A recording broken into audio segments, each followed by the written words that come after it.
Hey guys, welcome back to our Monday Q&A with me, Gabriel Villarreal, and my mother is joining us today to answer a few questions from you other parents. I think it's helpful to have a parent perspective. As you guys know, if you've been watching for the last couple of weeks, I don't have children of my own. I do have ADHD, which kind of gives me some expertise, but from the actual life experience of a parent of an ADHDer, I thought it'd be nice to have my mom on since she's in town for Thanksgiving.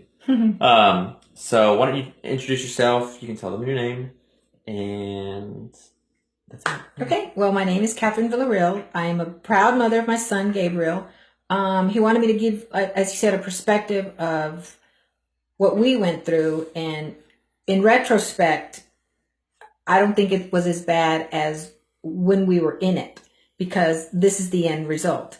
I worked in a private Catholic school for 7 years, and I could hear parents talking, oh, my child's this, and then I would tell the story of Gabe.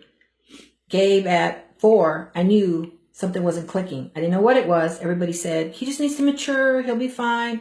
But I still knew something was wrong because I had an older son that was a sponge. And Gabe it was hard for him to grasp. But socially, he excelled beyond words. We were fortunate enough to move to Montreal with my husband's job. So the teachers there also kind of thought, yeah, there's something not clicking there. So we were able to get him help. I lost my train of thought where I was going with this. One of the things that I talked, you can find it. One of the things that I spoke about at a meeting on Saturday about the school issue, because I struggled in school a lot, right, was that it wasn't a matter of finding those strengths, finding those things that I'm really good at, and everything will be okay. That's kind of the gist that I give on these videos. This is your first one, and even in session with me, that's kind of the gist that I give as well. But one of the things that I let parents know is that I had a tutor that I saw Miss Paula once a week and sometimes twice a week for like 6 years. Right. And that had more to do with the Canadian education system. It was a lot more rigorous than it is here. But even still, I don't know that I would have been able to handle it. Right. Even right. Even if we were living in the States. That's true. Without Miss Paula. So I think some of those barriers in the education system that we've always talked about on the show is some of them are kind of insurmountable without a lot of help, and that's what I got from my tutor was a lot. I think so. I agree with that. And I think the two pieces of information that I often shared with students or parents when I was at the Catholic school was, number one, who he is now is not who he will become. That's strength. His pediatrician told me in the States, once he finds his niche, he's going to soar. And he has. This is a child that probably at 8, Mom, I'm never going to learn how to read. Well, if I could show you all the books in this room and he's constantly reading, he's constantly researching, there is hope at the end of the tunnel. You have to persevere. You have to be your own child's advocate. And I think that's what we did. And one of the questions, if we can go into it, her son is angry. I think he's angry because he's frustrated, because he doesn't know where to go. He's not getting the support he needs, not necessarily from home, but it also has to happen at school. The teachers need to be aware of it. Teachers can't just look at a child, and now Gabe said this on a Facebook Live not too long ago. You can't just say, oh, that child's got ADD. There are other issues.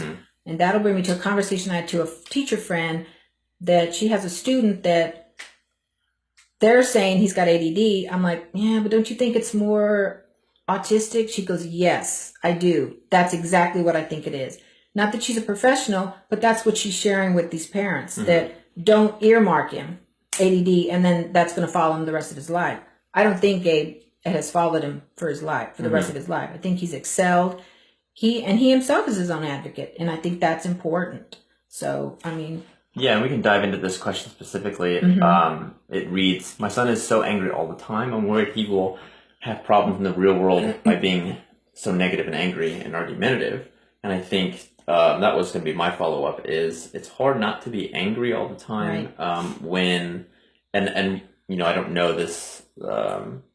this boy or the mom that asked the question, but I remember growing up and it was stop doing this, stop saying this, stop doing this, stop moving, sit down, do this, do that, that. It's hard not to be angry all the time when people are constantly telling you that you're doing a bad job at, if it's coming often enough and repeated enough, it's kind of like being told you're being bad at life. Like everything that you're doing just sucks, and therefore you suck.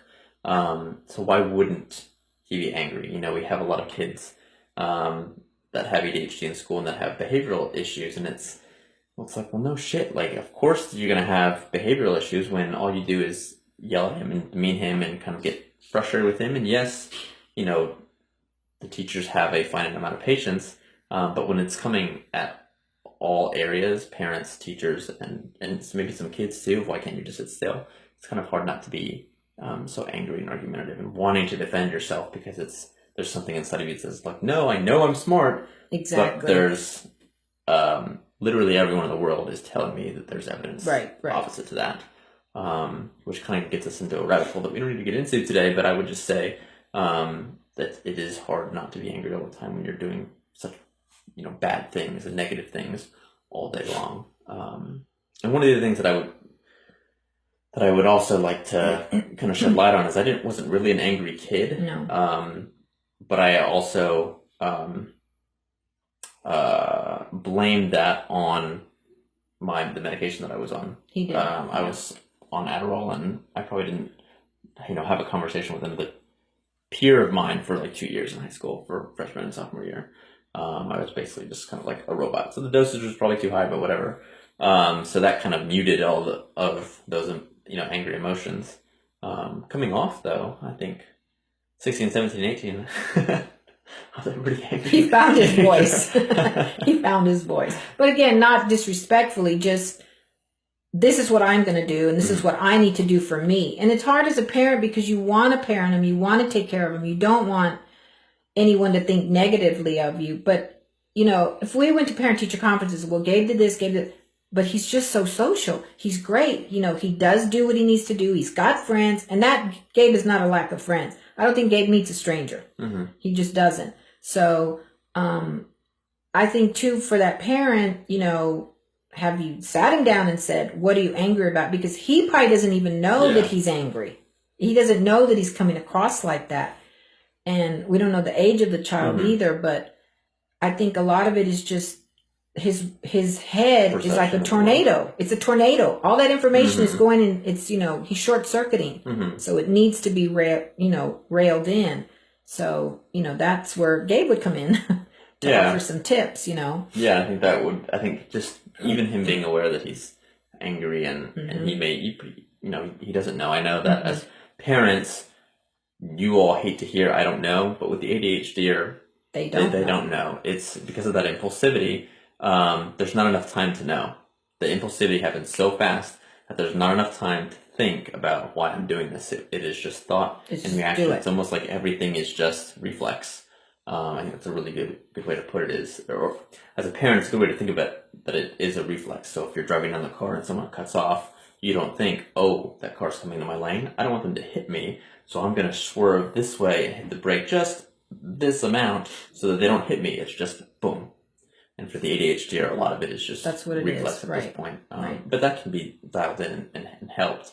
So yeah, let's hit our last question. There's something else I wanted to say about that angry and argumentative. I can't remember what it is. Maybe it'll come. It'll come back to you. Our second question is: raising kids is challenging enough.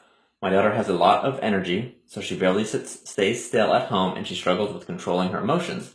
How do you keep up without getting worn out and overwhelmed? We'll answer that one first. So how do you keep up without getting worn out and overwhelmed? That's a tough one. Again, I don't think that it was that bad. There were days where, yes, why aren't you getting this? Why aren't you getting this?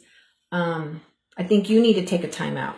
I probably didn't do this, but again, now that hindsight is 2020, I probably should have just, both of us, taken a step back rather than pushing and pushing and pushing. And it only made him more frustrated. It only brought his self-esteem probably down even more, that why can't I get it? Banging his head against the door. Not that he did that, but, you know, banging his head against the wall. I think you needed to walk away and then approach it again in a calmer way for both of you. Let him go out and play for a little bit. Bring him back in. You walk away. Then you come back and then come together and try to have a happy medium. Because, it's all about them. They need that because they don't know. They don't know what's going on. And that's what's scary. The child does not know what's going on. So that's where I would go. I would just... Or it's just normal, too. Something that we don't know what's going on. It's just, this is our only experience, just like your experience is your experience, and you don't know really how... You can empathize, but you don't really know what's going on. I think it's... A good example for that would be people that are colorblind. I'm colorblind. There's some colors that I can't see. And, trying to explain that to people, they're just like, what? They have no frame of reference of what... Right. What happens when you put, for me, green and red on top of each other. They look the same. It's hard to conceptualize that, and that's what the ADHD is going through. And then if you're, trying to help them or trying to get them to understand that kind of frame of reference, they may be too young to even conceptualize those abstract thoughts of this is what I'm experiencing, this is what you're experiencing. It's all foggy. It may not be, and they're probably not the same thing. But to your point, I would say yes. One of my big things, especially around homework, is set a timer for 15 minutes. I do it with all my clients. Set a timer for 15 minutes. Get what you can done in 15 minutes. Even if you're in the middle of a problem and that timer goes off, stop. Go take a 5 to 10 minute break, depending on the age. If they're a teenager, 5 minutes. Go walk around. Go take a step outside. Go get a drink of water from the bathroom. Mandatory. Take the 5 minutes. Right. And move on. And their level of their momentum to get that work done doesn't stop. So it kind of it restarts every 15 minutes, as opposed to making your child sit there to do the homework for the 3 hours that it's going to take, because they start and stop and start and stop anyways. So they get a lot of work done maybe in the first 20 minutes, maybe after the first 5 minutes of goofing around, and then they actually get to work. Right. That momentum doesn't stop. It just kind of picks up again, and it picks up again and picks up again, giving them that break. So it's everyone takes a time out and everyone takes a break. There was a second part of that question. What do you do to keep the whole family on track and organized? Calendar. Everybody has a color. Everything gets documented on that calendar. I mean, if you're not organized, the child's not going to be organized. One of you has to be, and helping him to become organized, helping him to learning how to keep his own journal. If not a journal, just a notebook, and write what he needs to be, what he wants to accomplish, maybe for the day or for the evening. I think, but even to this day, I will write when I leave the end of the day at work, I write down everything I want to do tomorrow, because I'm not going to remember. I mean, I go home and if you forget. So I think that's real important.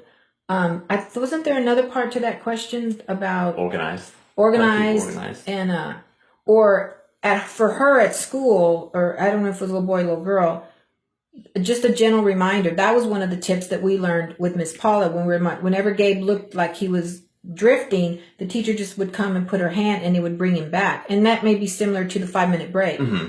Did it help? I think sometimes it did, and others it may not have. But I think that's real. Just even at home, come back, and oh yeah, and you'd come back.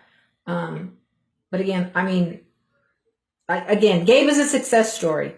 I'm sure there's other success stories out there. There's a lot of actors and actresses that have dyslexia. Tom Cruise, dyslexia, but look how far he's gone. You have to be your child's advocate, and then once they're out in the world, they have to become their own advocate. I think when Gabe was diagnosed, there's not a lot of books. Were a lot of books out there that said, yes, Gabe has ADD, but it didn't say, okay, parents, this is what you do to help your ADHD. Or there was nothing out there. So that's what's hard.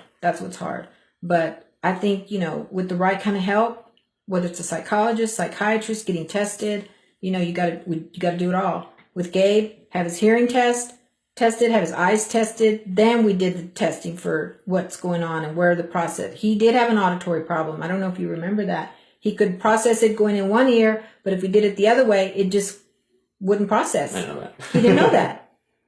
So that was so where we sat him, where we had the teacher sit him in school, he could better process things if it came in. I think if it came in through your left ear, but if you sat with the teacher coming on your right, it didn't process, or it mumbled, it jumbled. So that's another thing that I wanted to bring up, the testing before just automatically taking them to the doctor. And those were, again, part of what the psychiatrist said before you had them tested, to do those 3 things, which we did. So. Yeah, and I would just, I guess to reiterate and close out, there's no limit to the information that's out there and the amount of free information that's out there as well. Not just on my website or these Facebook Lives, but, there's other people doing really great things, and not from a model of deficit of they can't do this is what you do to make them good enough. Good enough is just good enough. No one wants to be, I would venture to say, for your children, you do not want them to be good enough. No. You want them to be great. One of my strength and conditioning coaches always says good enough is a death of greatness. And I really believe that. That's why I leave the things that I suck at alone. I don't mess with them. I have someone else help me, figuratively holding my hand to get through them, or someone else does them. And although we can't do that with our kids that are, very, very young, we can teach them how to eventually be able to do those things, and get help and recognize, okay, I'm weak at this. So, if they get to college, I'm weak in math, so I need to make a friend in class, which I'm going to have a friend because I have ADHD, and have them come over to the dorm and help me with this work. But English is fine. I'll just crank that out. Easy. But if they're not aware of the things that they are weak and strong at, then that they'll be turning their gears for too many years, like I did. So I think I told a story, and we'll close here, that I didn't realize I wanted to be a counselor or therapist until my senior year of college, and November of my first semester of college. My senior year, the first semester of my senior year, in November. So that next month I took the GRE, didn't do well. Took it again in December, didn't do well, and took it again in February, 2 weeks before I had to get my my applications into my master's program that I ended up getting into. So it's just kind of, once they find that thing that they want, get out of the way, really and truly get out of the way, and let them go. So anyways, it doesn't look like we have any, well, I'll ask, does anyone have any questions about what we talked about? Any other questions for my mom or for me about ADHD or parenting an ADHDer? Before we close out, she's going back to Mississippi, so this is this isn't going to be something that we're going to do often. So if you have questions, go ahead and ask. I will say, it's just a bit of housekeeping, that I do these every Monday. If this is your first one, at noon Eastern time, if you guys are listening from faraway places. And I usually post a comment or a reminder on my Facebook page on ADHD counseling in the Roanoke Valley, reminding everyone that I'm doing it at 7, like I did today. We had 2 ladies ask their questions, which we already answered. And you can comment your questions there or in the live feed when I go live. But it doesn't look like we have any other questions, so thanks for tuning in and listening in, and I will see you guys next week. Thank you.